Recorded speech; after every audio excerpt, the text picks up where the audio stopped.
Hai guys, jadi ini itu tanggal 11 Oktober 2024, tepatnya pukul 9.42.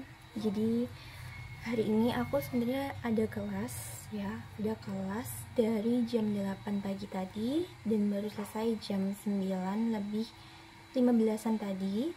Terus habis itu aku langsung buru-buru pulang karena ngapain juga lama-lama di kampus, masih pagi juga gitu kan maksudnya. Dan itu kelasnya cuma 1 jaman gitu, cuma 1 SKS, jadi ya udah pulangnya cepet. Terus sampai rumah ternyata kan tadi mama itu bilang kalau aku pulangnya lebih duluan, itu mama bakal naruh kuncinya di kotak listrik belakang ini. Nah tapi ternyata pas aku cek itu nggak ada kuncinya di situ. Mungkin mama banyak pikiran jadi lupa terus dibawa kuncinya gitu. Jadi aku nih masih kekunci di luar, dan daripada aku gabut, daripada aku bingung mau ngapain gitu kan, terus akhirnya aku ya udah bikin video ini aja gitu. Bentar ya guys. Nah kenapa aku bentar, ini aku mau nunjukin kalung ini nih, dibeliin sama papa. Ini aku kembalian sama mama waktu itu. Ini kalungnya bener-bener murni ini ya, murni apa ya namanya, bahasanya sih kalau kata papa aku titanium, tapi yang warnanya putih gitu. Kalau orang lihat ini bisa jadi kayak emas putih gitu, karena dia bener-bener anti karat dan harganya lumayan mahal gitu. Tapi ini aku nggak mau endorse, jadi aku ya udah cuman buat gitu aja. Nah habis itu cuman buat diperlihatin aja maksudnya ya guys. Nah terus aku bikin video ini tuh bener-bener no script guys, jadi aku nggak bikin skripnya dulu. Aku bener-bener pengen murni dari apa ya, lubuk hati aku yang paling dalam, jadi bener-bener tanpa skrip. Karena kalau pakai skrip itu udah lubuk hati aku, tapi aku tuangin di skrip, dan bisa jadi aku bacanya belum tentu sesuai skrip itu, belum tentu penghayatan aku tuh sesuai skrip yang pas aku nulis itu. Kan kadang kalau kita nulis skrip itu bener-bener sesuai lubuk hati kita yang paling dalam ya, pakai perasaan kita. Misalnya kita nulisnya itu tentang hal-hal yang sedih, ya berarti kita beneran sedih. Hal-hal yang senang kita beneran seneng, ekspresinya dapat, ininya dapat, feelnya dapat, semuanya dapat gitu kan. Tapi kalau kita baca skrip nanti tuh kesannya jadi beda gitu. Kita kayak feelnya tidak begitu dapat, emosinya tidak begitu dapat. Jadi aku mau nge-script aja gitu ya, walaupun nanti mungkin bicara aku jadi belibet atau mungkin ada kalimat yang kurang efektif gitu, menurut aku masih is okay. Yang penting feelnya itu dapet dan emosinya dapet, pokoknya segalanya bisa dapet gitu, bisa keungkapin gitu guys. Oh ya sebelumnya nih aku mau matiin wifi dulu, bentar ya.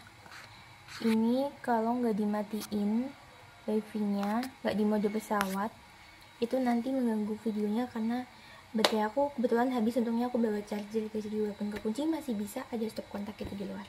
Nah oke, sebenarnya nih aku mau mulai dari mana aku bingung, tapi aku mau mulai dari perjalanan hidup aku. Perjalanan hidup aku itu nggak mudah guys. Nah perjalanan hidup aku itu dimulai dari masa SD aku.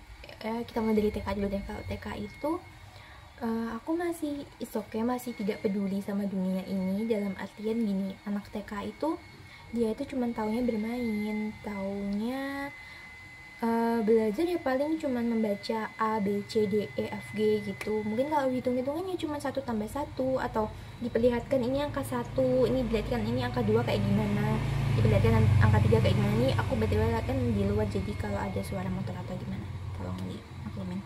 Nah terus misalnya belajar gambar segitiga, gambar lingkaran, gambar segi 4 kayak gitu. Jadi dia tuh istilahnya tidak begitu mengurusi dunia lah, karena dunianya itu masih diurusin sama orang tuanya, masih diurusin sama ibunya, masih diurusin sama guru-guru TK-nya kayak gitu kan.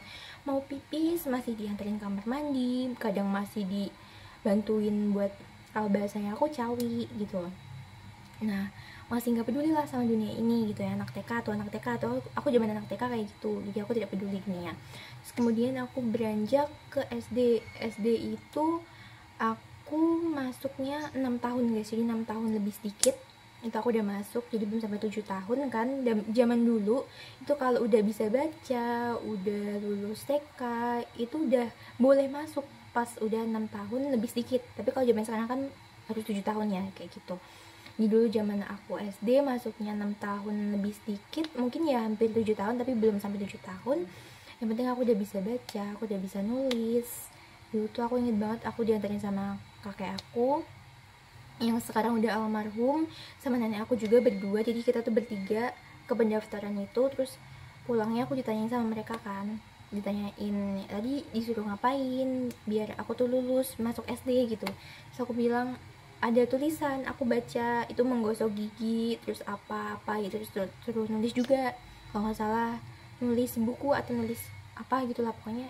Yang penting tuh bisa baca bisa tulis gitu. Kalau untuk masalah berhitung kayaknya ya mungkin nggak simpel-simpel aja gitu, kayak 1+1 atau 2+2 lah paling mentok kayak gitu. Oke, di zaman SD ini aku udah sedikit lebih ngurusin dunia ya gitu. Jadi kayak aku udah lebih mengerti dunia gitu. Jadi di zaman SD ini sebenarnya adalah masa tersulit dalam hidup aku. Kenapa aku bilang gitu? Karena jujur aku itu pas zaman SD dibully guys, dibully sama teman-teman aku. Aku punya temen itu bisa dihitung jari yang benar-benar tulus ya, tapi ya benar-benar tulus pun kadang-kadang melupakan aku gitu. Jadi maksudnya benar-benar tulus di saat cuma ada aku. Jadi kalau ada teman-teman yang lain yang suka membuli aku itu, mereka jadi kayak ngelupain aku gitu. Jadi ya sebenarnya aku bingung itu sebenarnya tulus atau enggak, tapi menurut aku itu tulus ya, mungkin 1-2 orang itu. Nah kemudian sekelas itu kan cuma 1-2 orang doang yang tulus sama aku. Nah lainnya itu pada ngebully aku guys, bener-bener mojokin aku. Dulu kan aku ini orangnya gampang ditindas ya. Aku jualan kayak bando-bando, pita-pita gitu tuh sama mereka diperas gitu guys. Kayak mereka tuh beli tapi mereka nggak ngasih uang ke aku. Jadi istilahnya ya kayak nyolong, tapi nyolongnya aku bolehin gitu kan, kayak gitu. Terus habis itu dulu aku sering dimintain uang jajan. Jadi uang jajan aku 5.000 dimintain 3.000 kayak gitu. Terus aku punya apa dimintain. Terus habis itu kalau setiap kerja kelompok itu aku mesti disuruh-suruh kayak, kamu yang kesana beli ini, kamu cari penggaris, kamu cari ini segala macam. Jadi tuh mereka tuh mau enaknya aja, mereka tuh mau aku doang yang jadi babu di situ. Jadi aku kayak jadi babu, jadi pelayan mereka. Pokoknya dibully sampai mati-matian guys, sampai aku tuh ngerasa stres, sampai aku merasa adalah SD itu adalah hal terburuk dalam hidup aku, masa paling buruk dalam hidup aku. Bahkan sekelas guru-guru SD pun menurut aku tidak ada yang membelakan aku, tidak ada yang membela aku. Dan yang aku ingat itu cuma ada satu guru doang namanya Bu Jum. Itu pun pas zaman aku kelas 1, 2, 3, zaman 4, 5, 6 itu Bu Jum sudah pensiun. Jadi sama sekali tidak tahu perjalanan hidup aku. Beliau tidak sama sekali tidak tahu perjalanan hidup aku di kelas 4, 5, 6. Makanya aku merasa down banget, merasa kayak asli ini aku nggak mau lagi ketemu sama teman-teman SD ku gitu kan. Gak mau satu SMP sama mereka, nggak mau. Aku mau lebih baik sendiri aja gitu. Ternyata sama Tuhan itu dikabulkan guys. Karena aku sedrop itu, sedown itu pas zaman SD itu aku pas zaman SMP-nya tiba-tiba diberi sama Tuhan itu benar-benar sendiri guys, benar-benar sendiri. Jadi dari SD aku nggak ada satupun temen yang masuk ke SMP aku, nggak ada. Mau di kelas lain, mau di kelas lain sih ya, mau di kelas lain di A, kan dulu aku dari A sampai F ya kelasnya, itu nggak ada, sama sekali nggak ada. Mau cowok mau cewek nggak ada guys, sama sekali nggak ada temen SD yang masuk SMP ku, sama sekali nggak ada. Jadi itu benar-benar aku tuh merasa disitulah aku mulai bangkit gitu, mulai bangkit dari pertemanan gitu, dari segi pertemanan. Nah segi pertemanan aku SMP itu aku mulai bangkit. Di situ aku benar-benar cari temen baru, benar-benar sendiri kan, benar-benar cari temen baru. Aku ketemu sama Maya, itu temen pertama kali yang aku deket gitu. Dan aku merasa Maya ini jauh lebih baik dari teman-teman SD ku, jauh lebih baik. Bahkan sama yang temen SD pas aku bilang tulus, 1-2 orang tulus itu lebih baik Maya daripada mereka, lebih baik Maya. Nah itu temen SMP pertama aku. Kemudian dari situ Tuhan itu memberikan aku dorongan, memberikan aku semangat, memberikan aku motivasi buat ayolah, itu zaman SD udah lupain, sekarang kan benar-benar nggak ada temen dari SD, kamu benar-benar sendiri di SMP ini, kamu cari temen dari SD manapun, tidak ada SD dari kamu. Nah kayak gitu. Terus aku cari temen dari Maya, terus Dinda, Ninda, Devita, Dini, Dwi, siapa lagi ya, setahu aku cuma itu temen aku. Tapi guys, walaupun cuma segitu teman-teman aku 8 atau berapa orang itu tadi yang aku sebutin itu tuh benar-benar gimana ya guys, solid banget. Terus kita tuh kemana-mana itu kayak memberikan dukungan gitu, maksudnya kemana-mana dalam artian tuh bukan cuma di SMP itu doang, tapi misalnya kita lagi di luar SMP pun kerja kelompok di rumahnya Dini, di rumahku, di rumahnya Ninda, di rumahnya siapapun itu tuh selalu memberikan dukungan gitu. Jadi kita saling menyemangati, saling memotivasi, dan di situ aku ngerasa masa SMP itu jauh lebih baik dari masa SD aku. Di situ aku banyak temen, aku lebih disukain gitu lah, istilahnya lebih disukain gitu. Terus di situ aku juga ketemu temen TK aku, namanya Danika Zildi, I don't know, tapi itu namanya. Nah, walaupun aku di situ, geng aku yang geng ber-8 itu emang dibully sama teman-teman satu kelas aku di SMP. Namanya dibulinya tuh geng study tour. Kenapa? Karena setiap ada acara kayak market day, kan tahu market day nggak? Market day itu jadi nanti kita di depan kelas, masing-masing kelas itu kita jualan, nanti uangnya bisa buat masuk di kas kelas kita atau gimana gitu. Nanti kita mengembangkan usaha. Terus habis itu kalau ada kurban, terus ada apa gitu tuh, mereka nganggepnya geng study tour, geng aku itu cuma bisa jalan-jalan aja, nggak ngebantuin gitu. Dan mereka itu berani nganggap kita geng study tour karena setiap istirahat kita itu nggak pernah di kelas guys, nggak pernah. Jadi kita itu selalu ke perpus lah, selalu ke masjid lah, selalu ke kantin, selalu di depan ruang gamelan, selalu di bagian mana ya, kalau orang bilang selalu di bagian agak, ini kok kayak sedih banget ya guys, selalu di bagian kayak ruang guru gitu kan. Nah itu jadi mereka beranggapan kalau kita itu geng yang bisanya cuma jalan-jalan. Ntar guys sambil cek baterai ya, geng yang cuma bisanya jalan-jalan dan yaudah, mereka kayak ngejek-ngejek kita gitu. Bahkan sampai kita dulu study tour ke Bali. Oh iya, aku inget kenapa mereka bisa namain kita geng study tour. Itu sebenarnya awal mulanya karena kita study tour ke Bali guys, study tour ke Bali. Kemudian mereka berpikirnya, oh jalan-jalan tidak pernah di kelas lah, dianggap tidak pernah membantu mereka. Nah itu terus dibilang geng study tour gitu. Itu mulai dari SMP kelas 2 sampai SMP kelas 3 kita selalu diejek pakai nama geng itu. Dan di situ aku orangnya ya untungnya tuh cuek, terus kayak ya udah bodo amat, yang penting aku tuh merasa kalau masa SMA aku tuh jauh lebih baik dari masa SD aku punya banyak temen, aku bisa berbaur sama mereka. Bahkan aku pun sebenarnya dulu juga sempet dibully pas SMP, kayak mereka itu tuh entah, kan aku dulu pas SMP tuh putih banget ya, kulit aku putih banget, bener-bener semua orang tuh ngelirik aku karena aku tuh putih banget, bener-bener putih banget, jauh lebih putih dari ini, bener-bener kayak vampir ya mungkin orang bilang. Jadi aku sampai punya julukan si putih tiram gitu kan, karena saking putihnya gitu. Jadi mungkin aku beranggapan mungkin mereka itu iri atau bagaimana, I don't know, karena banyak yang ngelirik aku. Dan aku sempat dibully ya, dibulinya sih tidak se verbal yang pas zaman SD, cuman ini masih termasuk pembulian, karena dibully kata-kata pun itu udah masuk pembulian guys. Kayak dibully misalnya, ih kamu pakai kerudung ini, itu kan tidak sesuai aturan, atau kayak ih apa ya, tas kamu kucil banget, terus kapan ganti ya, atau dibully apa ya dulu tuh, pokoknya dibully pakai kata-kata gitu pokoknya. Terus selain kata-kata juga kayak dinyinyirin, itu tidak masuk juga sih di kata-kata yang nyinyir itu ya.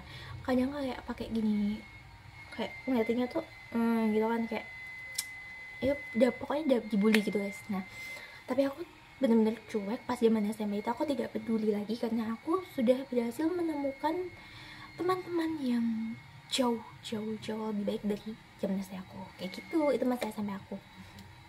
Kemudian sekarang, oh iya, ya dulu tuh aku mau flashback lagi ke zaman SD pun bahkan aku itu pas telat, guru aku itu juga bilang, ih kok telat gitu anjir, kayak diejek-ejek juga sama temen-temen, bahkan guru kelas pun ngejek ya, wali kelas. Nah habis itu ada lagi pas zaman aku SD lulus, pas lulus SD itu pas aku salim sama guru, aku boleh sebut nama ya, namanya Pak Aan.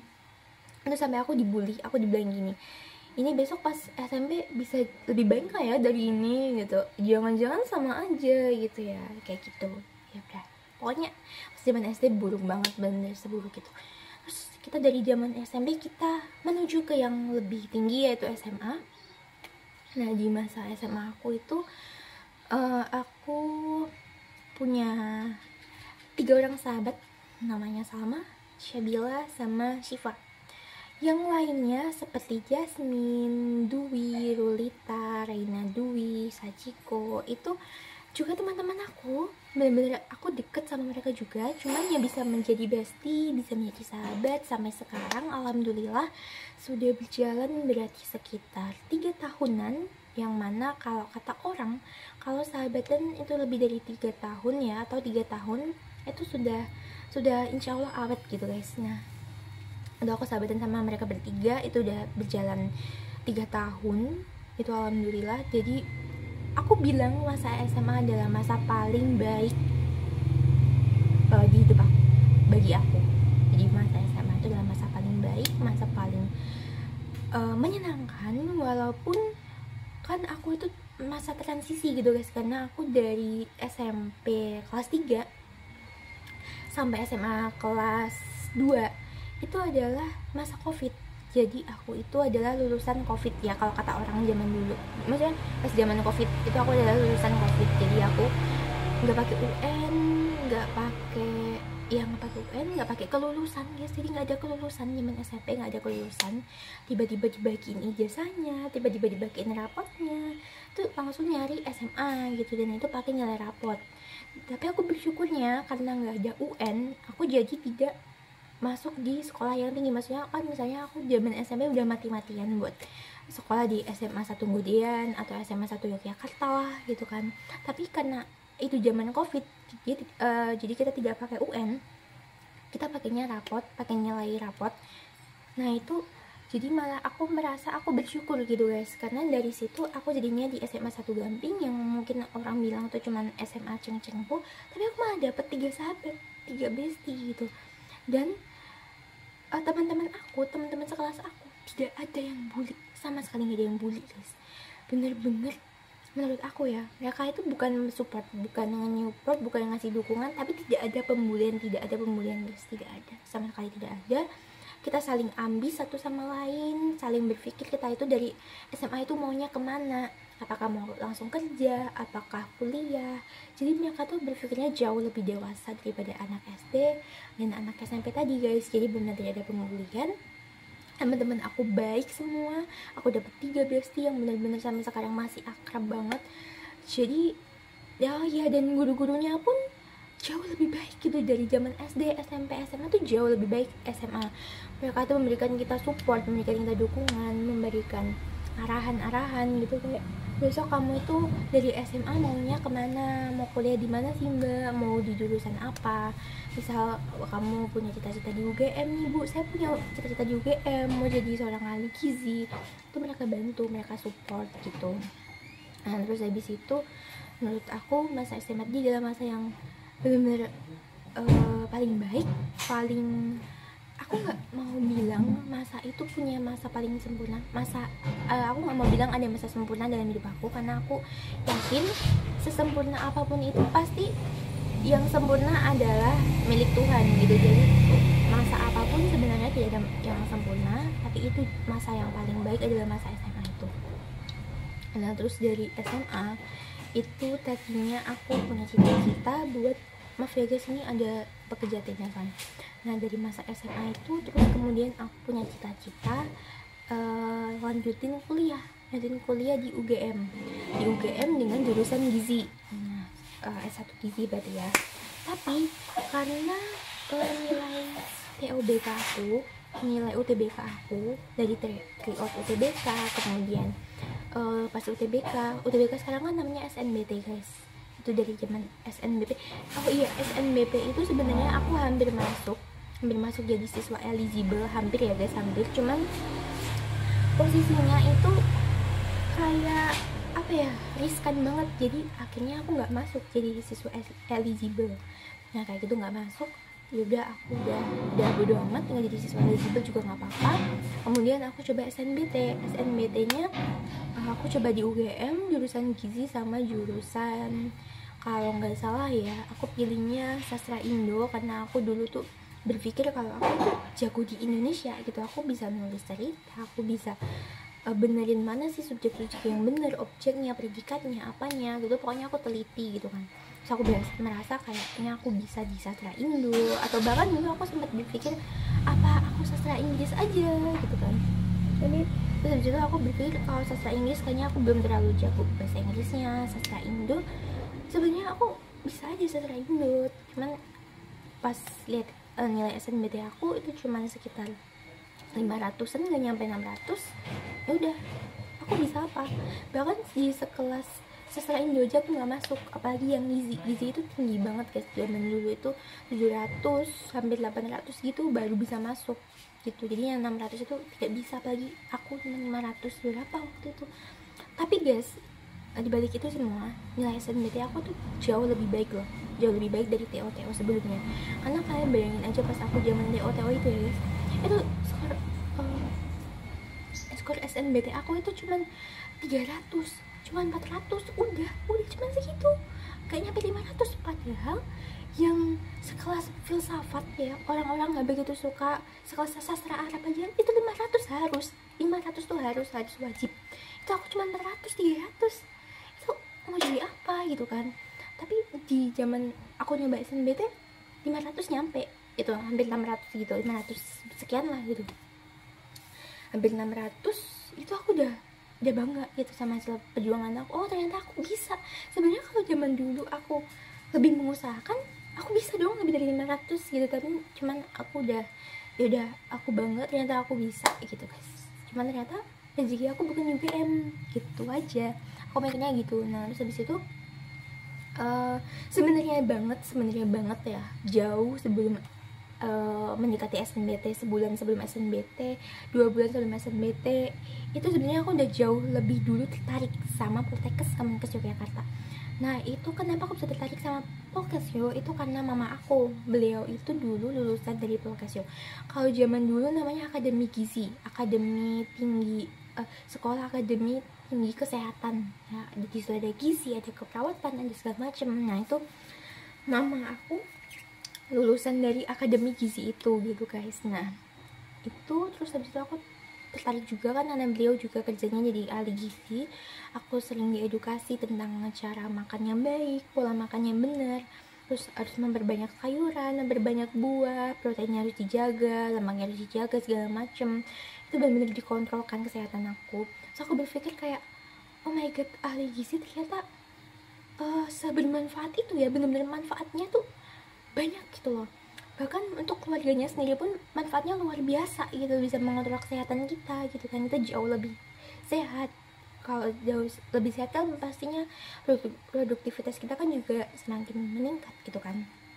Dan kita benar-benar dituntut buat kan lingkungan kita itu kan udah banyak tercemar ya, bahkan dari segi makanan pun banyak banget pencemarannya, junk foodnya. Nah itu menurut aku ahli gizi itu berperan sangat penting di sini. Terus aku jadi kayak tertarik gitu, sama aku ngasih banyak buku-buku panduan gizi gitu.